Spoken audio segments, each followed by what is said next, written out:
Welcome back to Bloomberg This Weekend, or BT Dubs. Don't. W. I'm Christina Ruffini with David Gura, and Alexis is here with some of the stories you might have missed this week. Alexis, what you got? You guys have a thing going with the BT she says Dubs. I said, W. Yeah. More of a purist, more syllables. Whatever. Do you want to weigh in? You're going to say Switzerland. Yeah, I'm Switzerland, thank you. And I'm going to start with a Wall Street Journal article that I think a lot of people can relate to. Ghost job ads are getting so bad, lawmakers now want to ban them. Explain what this is. What's a ghost job? So you know how it goes. You see a great job listing. You're like, oh, this has a lot of potential. This could be amazing. You apply. You do the cover letter, the resume specifically for that job. And then crickets. You hear nothing. And then maybe you'll see that ad reappear months later. Ultimately, you find out the company, even if you are able to find out, never actually filled the position. But then what's the point? Why post it? So there are thoughts on why that might be happening. Some say it's to build a pipeline for jobs that might open up someday. So maybe it would lead to something. Maybe. Or in case, they do these interviews and they reel in sort of their dream candidate. Others, there are cynics out there. They say employers are posting fake roles to convince investors and employees that they are healthy and growing. Or get this, which is really upsetting, they want to collect data. So they put these job postings out there. It's a data grab. 1 in 5 jobs advertised on digital job boards like LinkedIn are ghost jobs. Wow. 1 in That's 5. crazy. 20%. So now lawmakers in New York and PA proposing bills that would require employers to list hiring timelines, and then they would have to remove that job once it has been filled.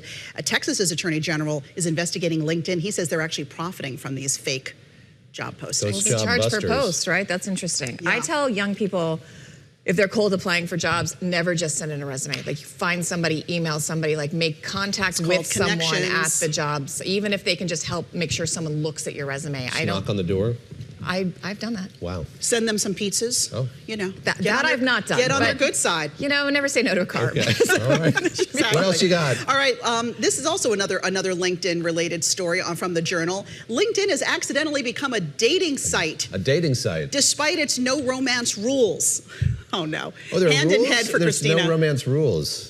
There are no romance rules. Hand in head. We didn't get that on camera. I guess so. Back and show that. I know it's coming my way. I'm bracing. Alexis, keep going. This should not be a surprise, right? It's a public-facing platform. Yes. You have clear headshots.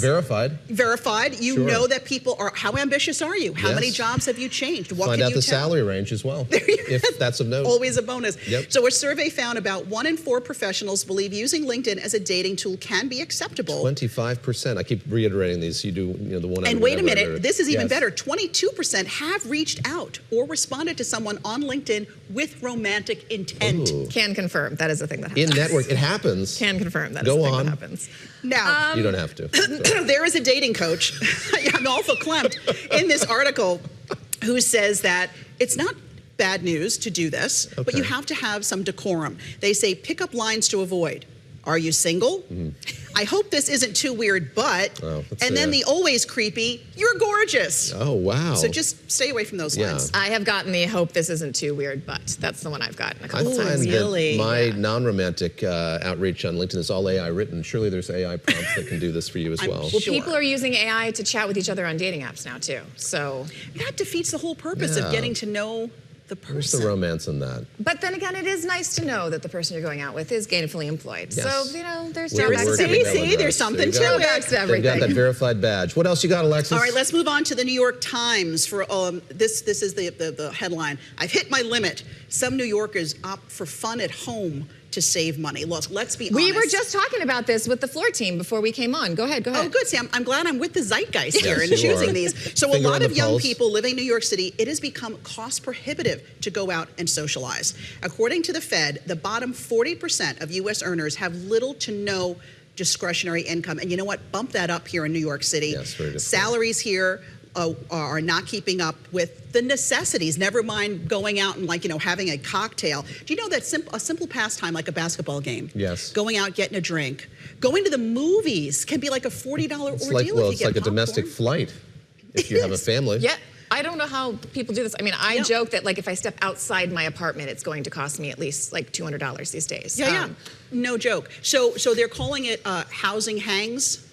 They're calling it, I don't know where you're going with a $200 drop, maybe 40 bucks. Maybe you walk out the house, it's like $40. Listen, I have a shopping problem. We don't need to get into that right now. Okay. So they call them housing hangs. What do you do at a housing hang? You tell people, BYOB, whatever makes you happy. Right. Bring your own beer, wine, whatever, drinks, snacks. Let's play board games. Let's bop out the cards. Let's do something, you know. But I will roll say, the Odyssey. So we were just Roll on vacation. Yahtzee. Yahtzee. I'm saying I got an Odyssey, though. I do have an yeah, Odyssey. The I'd roll Yahtzee. that. Okay. Check We were the just car. on vacation. I was in London, which is a notoriously expensive city. Yes. Going out to eat and drink was substantially less expensive, even with the currency. Like you can get a glass of wine for like £6 to £8. You can get a good, nice meal for like £25, and it was like a breath of fresh air. I just kept waiting for the check shock to come, and it would come, and I would be like, oh, okay.